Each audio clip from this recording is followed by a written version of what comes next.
இன்று நாம் பார்க்கப் போவது கும்பகோணத்தில் உள்ள அத்திவரதர் என்பது ஸ்ரீ வரதராஜ பெருமாள் கோவில் உள்ள அரிய மரமூர்த்தி.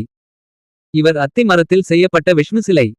பழமையான மரமூர்த்தி என்பதால் பாதுகாப்புக்காக அனந்த சரஸ் கோவில் குளம் என்ற தண்ணீர் நிரம்பிய குளத்தில் வைத்து பாதுகாக்கப்பட்டார்.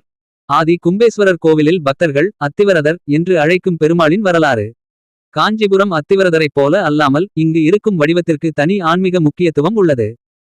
கும்பகோணம் என்பது கோவில்களின் நகரம் என்று அழைக்கப்படும் புனித ஸ்தலம். புராண கதைகளின்படி பிரளய காலத்தில் பிரம்மா வைத்திருந்த அமிர்த கும்பம் இங்கு வந்து நின்றதாக நம்பப்படுகிறது. அந்த கும்பமே உடைந்து அதன் அம்சமாக உருவானதே ஆதி கும்பேஸ்வரர். இந்த கோவிலில் சிவபெருமானுடன் சேர்ந்து விஷ்ணுவிற்கும் சிறப்பு சன்னதி உள்ளது. அங்கு பக்தர்கள் அத்திவரதர் என்று அன்புடன் அழைக்கும் பெருமாள் வடிவு காணப்படுகிறது. பழமையான காலத்தில் அத்தி மரத்துடன் தொடர்புடைய விஷ்ணு வழிபாடு இருந்ததாக சில ஸ்தல புராணங்கள் கூறுகின்றன. அதனால் இந்த பெயர் நிலைத்து வந்ததாக கருதப்படுகிறது. இங்கு தினசரி பூஜைகள் நடைபெறுகின்றன. கும்பகோணத்தின் மகாமகாம் திருவிழா காலங்களில் ஆயிரக்கணக்கான பக்தர்கள் தரிசனம் செய்கிறார்கள். விஷ்ணு சிவ ஒற்றுமையை எடுத்துக்காட்டும் தலம் என்பதால் இந்த சன்னதி பக்தர்களுக்கு சிறப்பு ஆன்மீக அனுபவத்தை அளிக்கிறது.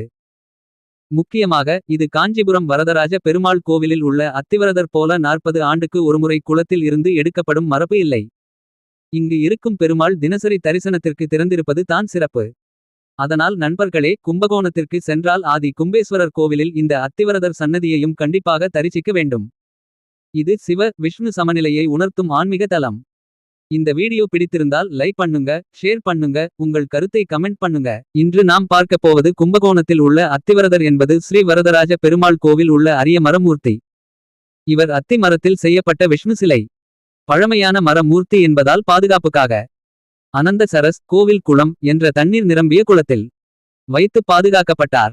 ஆதி கும்பேஸ்வரர் கோவிலில் பக்தர்கள் அத்திவரதர் என்று அழைக்கும் பெருமாளின் வரலாறு. காஞ்சிபுரம் அத்திவரதரைப் போல அல்லாமல் இங்கு இருக்கும் வடிவத்திற்கு தனி ஆன்மீக முக்கியத்துவம் உள்ளது. கும்பகோணம் என்பது கோவில்களின் நகரம் என்று அழைக்கப்படும் புனித ஸ்தலம். புராண கதைகளின்படி பிரளய காலத்தில் பிரம்மா வைத்திருந்த அமிர்த கும்பம் இங்கு வந்து நின்றதாக நம்பப்படுகிறது. அந்த கும்பமே உடைந்து அதன் அம்சமாக உருவானதே ஆதி கும்பேஸ்வரர். இந்த கோவிலில் சிவபெருமானுடன் சேர்ந்து விஷ்ணுவிற்கும் சிறப்பு சன்னதி உள்ளது. அங்கு பக்தர்கள் அத்திவரதர் என்று அன்புடன் அழைக்கும் பெருமாள் வடிவு காணப்படுகிறது. பழமையான காலத்தில் அத்தி மரத்துடன் தொடர்புடைய விஷ்ணு வழிபாடு இருந்ததாக சில ஸ்தல புராணங்கள் கூறுகின்றன.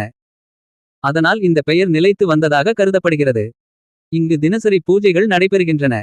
கும்பகோணத்தின் மகாமகாம் திருவிழா காலங்களில் ஆயிரக்கணக்கான பக்தர்கள் தரிசனம் செய்கிறார்கள். விஷ்ணு சிவ ஒற்றுமையை எடுத்துக்காட்டும் தலம் என்பதால் இந்த சன்னதி பக்தர்களுக்கு சிறப்பு ஆன்மீக அனுபவத்தை அளிக்கிறது.